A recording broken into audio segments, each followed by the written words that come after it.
Hi, I'm Dr. Keith Graham from the School of Teacher Education at National Taiwan Normal University. Welcome to my office hours.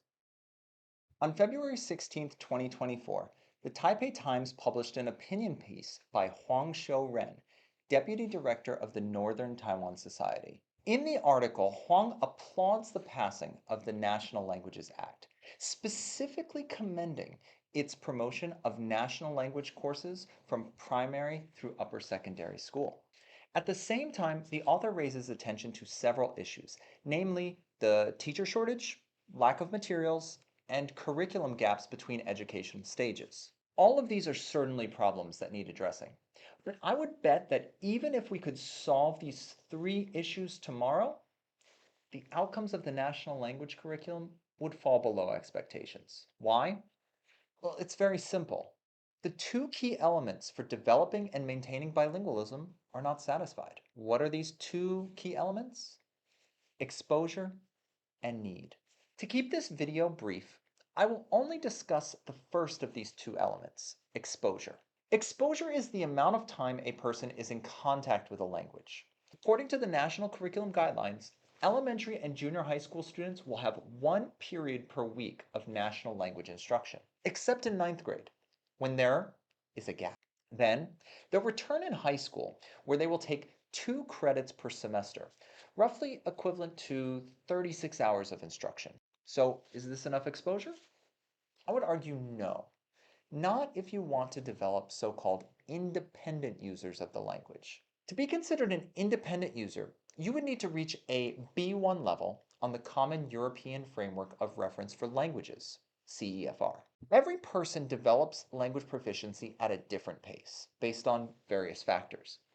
But it is generally said that an average of 200 hours of consistent and quality instruction is required to move up one CEFR level. Let's break down how many hours of national language instruction students will receive in their primary and secondary education. In primary school, a class period is 40 minutes. An academic year has two 20-week semesters, so 40 minutes times 40 weeks equals 1,600 minutes, which is just over 26 hours.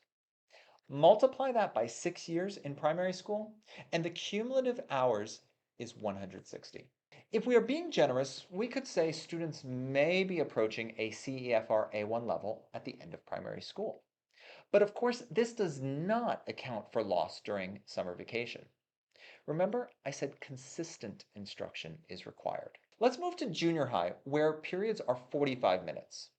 Similarly, we have 40 weeks in the academic year, times 45 minutes per week, which equals 1,800 minutes, or 30 hours. Now, in junior high, the curriculum only calls for national language courses in grades 7 and 8, not 9th grade.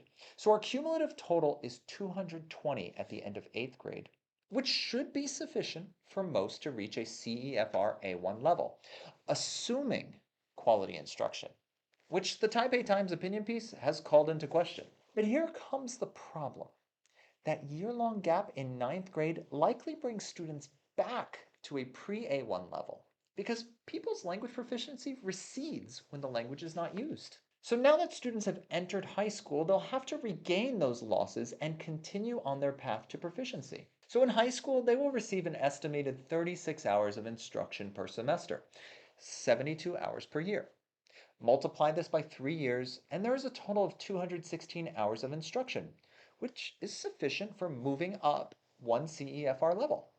Though, again, this is not accounting for summers. So if students enter high school somewhere below CEFR A1, then by the end of 12th grade, the likelihood of them reaching the threshold for independent user, that is CEFR B1, is slim.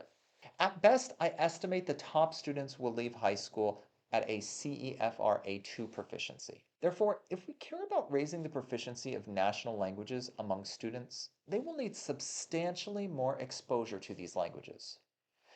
Unfortunately, the Taiwanese curriculum is already overloaded, so adding more periods dedicated to national languages is probably not feasible. However, what potentially is feasible is encouraging all teachers, not just those teaching national languages, to find ways to incorporate these languages into their classes. In other words, apply the principles of bilingual education to enhance exposure. Similar to how teachers are incorporating English alongside Mandarin in their classes as a result of the bilingual policy, there is similar opportunity to bring national languages into the mix. Of course, this will require teachers to learn how to balance multiple languages in the class, which isn't an easy task, but it is trainable. I think if we are already training future bilingual teachers to balance Mandarin and English, we can simultaneously encourage them to consider incorporating a national language as well to enhance the national languages curriculum. In essence, we should not see the bilingual education policy and the national language policy as two separate entities. We should approach them as a singular goal, promoting multilingualism in Taiwanese schools. Thank you for attending my office hours. If you have a question you'd like me to answer on this channel, please send me an email at kmgraham@ntnu.edu.tw. I'll see you next time.